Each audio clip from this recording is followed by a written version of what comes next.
Day is set aside by the majority of countries around the world to honor and celebrate the working class across global communities.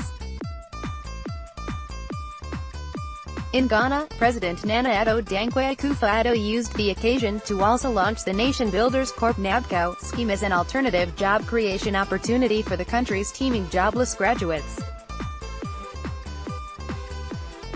The program, launched last week Tuesday and expected to create 100,000 jobs in 7 sectors of the economy including health, education, agriculture and ICT, has already seen more than 40,000 applicants for placement. The program, to be managed by the Office of the President, focuses on alleviating shortfalls in public service delivery. The beneficiaries receive a stipend of Gh700, with their engagement lasting for 3 years. Salute workers. Before I come to NaBCo, let me first of all salute workers all over the world, particularly Ghanaian workers, including media practitioners, for their hard work towards national development. Their role as key stakeholders in the good governance process cannot be downplayed and they deserve a pat on their shoulders. Notwithstanding the challenges and trying circumstances under which the Ghanaian worker operates at the various workplaces, they are playing a yeoman's role to get the nation's act together. Over the years, workers in the country have consistently fought for more humane working hours and wages, but to no avail. They have consistently complained of being paid slave wages while employers accuse workers of wasteful and low productivity. However, in order to get the best out of the worker and properly celebrate their accomplishments, there is the need to empower the worker to be more effective in moving the development of the nation forward.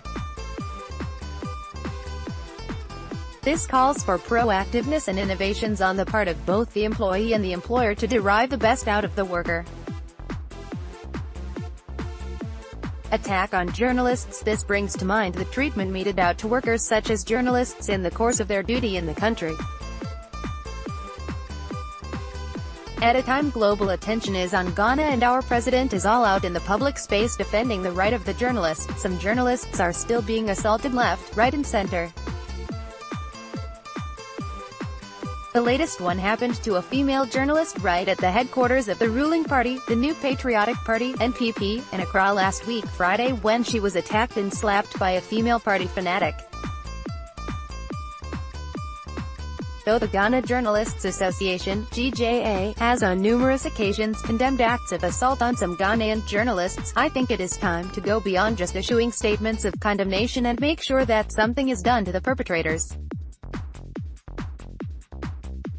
That is why I find it most expedient for the GJA to activate the legal process by going to court on behalf of their members anytime they come under attack.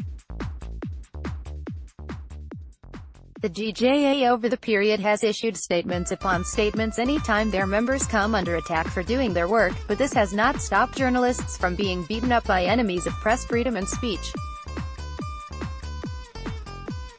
I do hope this time around, the GJA leadership will bite the bullet and right the emerging wrongs in society. Modules under NaBCo. Having said this, I would like to commend the government for initiating the laudable NaBCo policy despite the criticisms by some sections of society. If for nothing at all, at least in terms of what NaBCo seeks to achieve in the short to medium term, the policy can at best be described as a good social intervention. This is because the policy, devoid of partisanship, will go a long way to get some working experience for the unemployed Ghanaian graduate. The modules under NaBCo include the Feed Ghana module where people serve as agri-extension officers to help our farmers. There is also the Educate Ghana module where people will teach science and mathematics in high schools. The Revenue Ghana module will take graduates into the Ghana Revenue Authority to help in the collection of revenue. Then there's also the Heal Ghana module where nurses who have been sitting home without jobs after school will be employed. To make NaBCo more impactful requires a more carefully thinking through process. Is the builder's core one of an enhanced or upgraded national service? After the upgrade or enhanced national service, what happens to the employed graduate after completion of the program? What are the exit plans and opportunity options available for such a graduate? I understand the program will run for a 3-year period beginning from now to 2021, and after that, what next?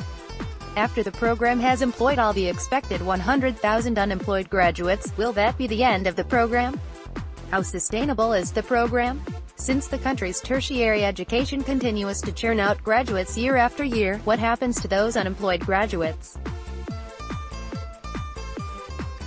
While the program is solid, we still need to seek more long-term solution to our unemployment challenges, such as strengthening government policy towards facilitating the industry players to employ more people. Unemployment at worrying levels. The situation of teeming unemployed graduates has already reached frightening levels, and to say it is a time bomb waiting to explode is an understatement. If the mass of the unemployed is not checked with all seriousness by all stakeholders, with government as the facilitator, then the country cannot deny itself of an imminent social upheaval. We need all hands on deck, and this calls for problem-solving attitudes at all levels. As a country, we must develop problem-solving attitudes to achieve our aspirations and, for that matter, move the country beyond aid.